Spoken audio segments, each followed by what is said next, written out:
مکتوبات صفیہ از صفیہ اختر۔ خط کی تعریف: کسی کاغذ پر لکھی ہوئی ایسی ذاتی تحریر جس کے ذریعے لکھنے والا کسی عزیز یا رشتہ دار یا دوست کو اپنے احوال سے واقف کرانا چاہتا ہو، اسے خط کہتے ہیں۔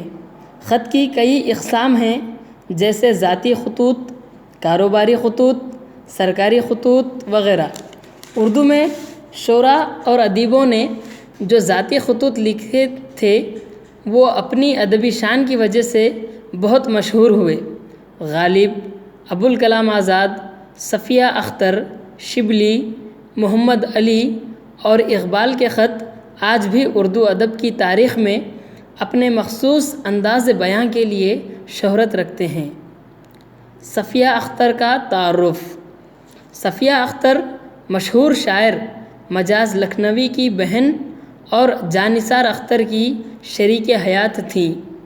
علی گڑھ سے اردو میں ایم اے کیا، شادی کے بعد بھوپال آ گئیں، جہاں جانثار اختر حمیدیہ کالج میں لیکچرر تھے۔ جانثار اختر ترقی کی خاطر اکیلے بھی چلے گئے۔ صفیہ اختر علی گڑھ میں اردو کی لیکچرر ہو گئیں۔ اپنے شوہر سے دوری پر اردو کی ادیبہ نے جو خطوط لکھے وہ انتہائی جذباتی نوعیت کے تھے۔ بعد میں یہ خطوط زیر لب، حرف آشنا اور انداز نظر کے عنوان سے شائع ہوئے۔ صفیہ اختر کے خطوط نسائی حیثیت سے بھرپور ہیں۔ صفیہ اختر کا انتقال 17 جنوری 1953 کو ہوا۔ ذیل میں نصابی کتاب میں شامل ان کے 2 خطوط کا خلاصہ پیش ہے۔ صفیہ اختر کے خطوط کا خلاصہ: صفیہ اختر کے تحریر کردہ 2 خطوط نصابی کتاب میں شامل ہیں۔ پہلا خط مسلم گرلز کالج علی گڑھ سے 13 جنوری 1966 کو لکھا گیا۔ صفیہ اختر جذباتی انداز میں اپنے شوہر کو خط لکھتے ہوئے کہتی ہیں کہ تم خوش رہو، مسکراتے رہو۔ اپنی خیریت کی اطلاع دیتے ہوئے صفیہ کہتی ہے کہ زندگی کو راہ پر لانے کے لیے تم ہم منتشر ہیں، تم سے دور رہ کر ویرانی کا احساس ہے، لیکن دل میں تمہارے یاد سجائے رکھی ہوں۔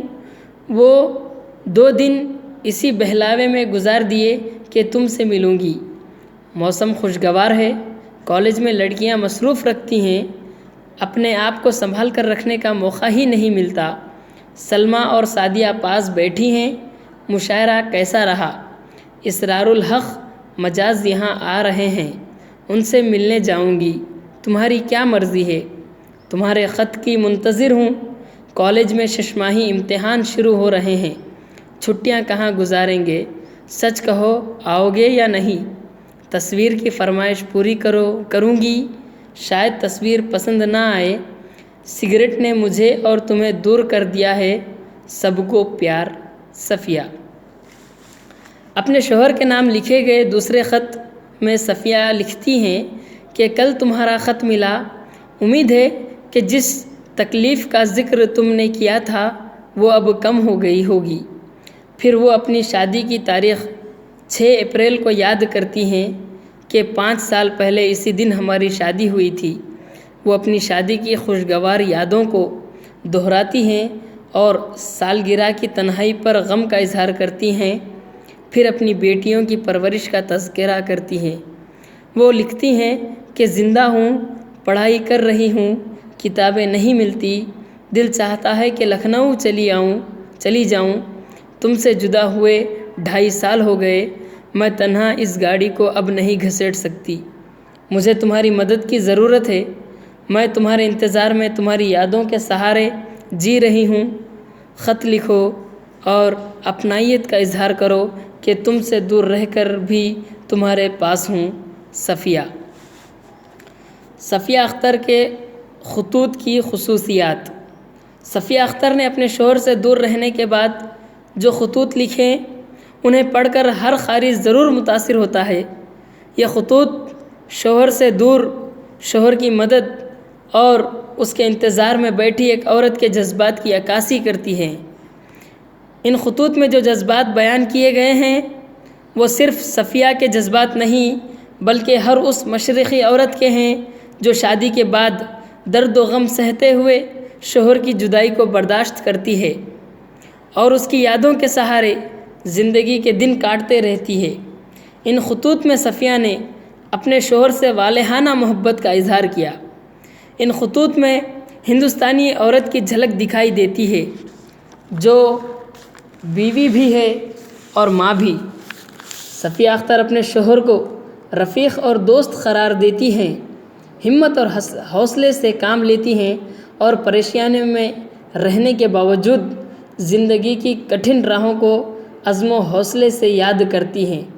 ان خطوط میں ایک ذمہ دار گھریلو فرائض کے ساتھ شوہر کے جذبات کا خیال رکھنے والی عورت کی باتیں کثرت سے موجود ہیں۔